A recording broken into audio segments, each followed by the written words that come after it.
بسم الله الرحمن الرحيم. عن أبي سعيد الخدري رضي الله تعالى عنه أن رسول الله صلى الله عليه وسلم ذكر الدنيا فقال إن الدنيا خزرة حلوة فاتقوها واتقوا النساء ثم ذكر نسوة ثلاثا من بني إسرائيل. محترم سامعین، آج کا ٹاپک ہے 3 عورتیں بنی اسرائیل کی. تو آئیے دیر نہ کرتے ہوئے سنتے ہیں بنی اسرائیل کی وہ 3 عورتیں کیسی تھیں. حضرت ابو سعید خدری رضی اللہ تعالی عنہ بیان کرتے ہیں کہ رسول اللہ صلی اللہ علیہ وسلم نے دنیا کا ذکر کیا اور فرمایا بے شک دنیا سرسبز و شاداب یعنی پرکشش اور میٹھی ہے، پس تم اس سے بچو بھی اور عورتوں سے بھی بچو. یعنی اس دنیا کی سر و سادابی سے بچنے کا حکم دیا اور عورتوں سے بھی بچنے کا حکم دیا. پھر آپ صلی اللہ علیہ وسلم نے ذکر کیا کہ بنی اسرائیل میں 3 عورتیں تھیں.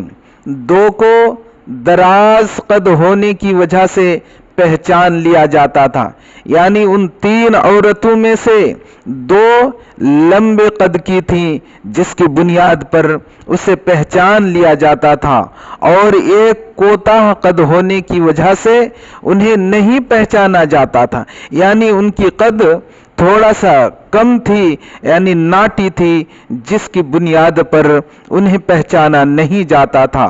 پس وہ ناٹی قد والی عورت اس نے کیا کیا؟ کھڑاؤں بنایا. جس طرح پرانے زمانے کے لوگ لکڑی کے کھڑاؤں بناتے تھے، یعنی لکڑی کے جوتے بنا لیا کرتے تھے اور اسی کو پہنا کرتے تھے. تو اس ناٹی قد عورت نے بنی اسرائیل کے لکڑی کا کھڑاؤں بنایا، یعنی اونچے قد کو اونچی کرنے کے لیے ایسا کیا، اور ایک انگوٹھی بنوائی.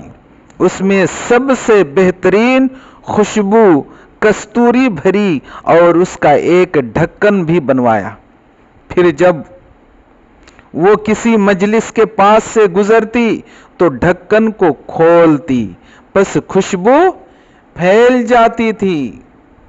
محترم ناظرین، محترم سامعین، یہ عورت ایسا کیوں کرتی تھی؟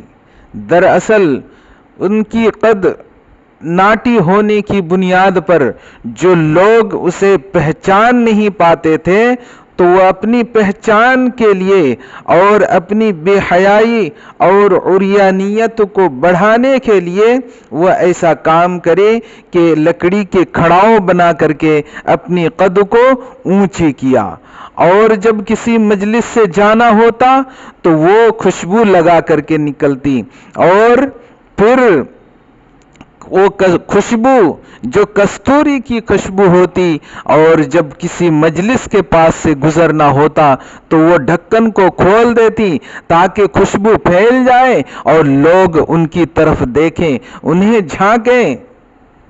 محترم ناظرین، محترم سامعین، یہ اس کا مقصد تھا.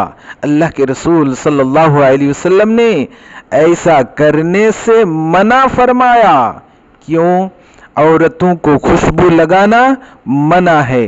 عورتوں کو خوشبو لگا کر کسی مجلس کے سامنے سے یا اپنے گھر سے باہر نکلنا منع ہے، تو پھر کیوں خوشبو لگائے جائیں؟